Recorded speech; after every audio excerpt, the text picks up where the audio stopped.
D'abord, surpris. La première des choses, surpris, parce que personne ne nous a prévenus. Hein, je veux dire, c'est assez bizarre. Comme c'est un client et un de mes anciens cuisiniers qui nous a avertis. Donc, on est allé chercher sur Internet, parce que je pensais que c'était des canulars. Je me suis dit, on peut se faire cette histoire. Et puis, effectivement, c'est vite rendu à l'évidence que non. Donc, très content, bien évidemment. Bien évidemment.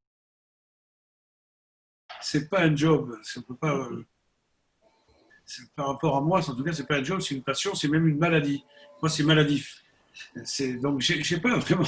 C'est vrai, hein, tous mes amis me disent que je suis malade. Je pars en vacances, je cuisine. Pendant le Covid, j'ai cuisiné pour les papiers et mamies du village tous les jours, tous les jours, tous les jours. Je sais pas faire grand chose d'autre. Et quand je fais pas de la cuisine, je suis malheureux, il me manque un truc. Donc, c'est un métier, certes, mais moi, chez moi, c'est pas un métier. Et il n'y a pas vraiment de choses que je préfère préparer. Dès que je commence à amener une casserole à chauffer, je suis dedans, c'est parti. Le temps compte plus. Vous savez, je dis souvent, moi, quand je rentre dans ma cuisine, je suis comme un joueur de cartes ou comment on appelle ça, de machine à sous qui rentre dans un casino, qui sait juste à l'heure qu'il est rentré, mais il ne sait plus du tout l'heure qu'il est dedans et il ne sait pas à quelle heure il sort. Quand je rentre dans ma cuisine, c'est à peu près la même chose. Voilà, je ne sais jamais qui il est, voilà, je suis dedans, je suis bien et j'adore ça. Quand j'avais 20 ans, j'ai ma fiancée de l'époque, qui est mon épouse d'aujourd'hui, donc pas de problème, on peut en parler, qui n'est pas loin, qui est juste là. Je lui ai dit, on avait 20 ans, 21 ans. Je lui ai dit, écoute, tu m'aimes, je t'aime, c'est merveilleux, mais il faut que tu saches une chose. Là, voilà. Il faut que tu saches une chose, c'est que moi, c'est la cuisine, la cuisine, la cuisine, la cuisine, la cuisine, la cuisine et la cuisine. Donc, on aura, dans les 10 prochaines années, on aura certainement pas de vie de couple, pas d'enfants, c'est pas la peine d'y penser, parce que moi, je veux qu'on travaille tous les deux pour gagner 4 sous, parce que on n'a pas d'argent, parce que je veux être chef patron à 30 ans, parce que je veux être meilleur de France et que je veux avoir 3 étoiles Michelin. Je lui avais pas dit que je voulais être premier mondial, ça je le savais pas. J'ai dit réfléchir, il a réfléchi, il m'a dit d'accord. Et voilà, et c'est parti comme ça. Et donc, ce qui nous a mis à Fonjoncou, c'est ça, c'est que à 30 ans, j'avais dit que je voulais être chef patron, donc on n'avait pas un rond. Donc, on a cherché une faillite. Et ici, on n'a pas trouvé une faillite, on n'a pas trouvé 2 faillites, mais avant nous, il y a eu 3 dépôts de bilan. Donc, comme je suis superstitieux, je me suis dit, tu risques plus rien, j'avais 203, c'est passé, on peut y aller.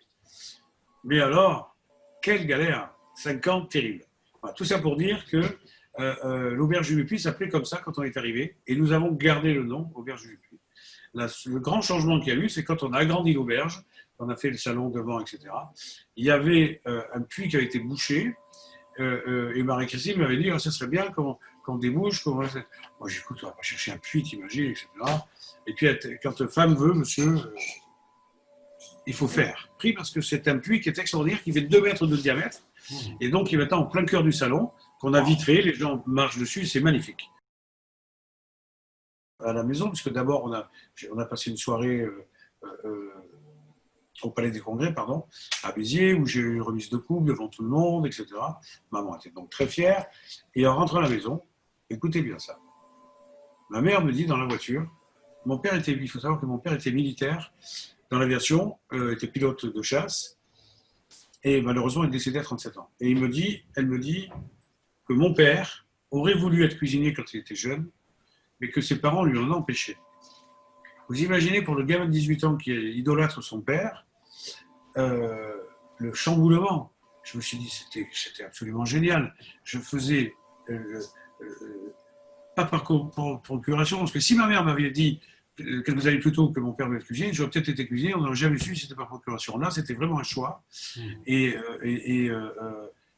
moi, des ailes ont poussé dans mon dos.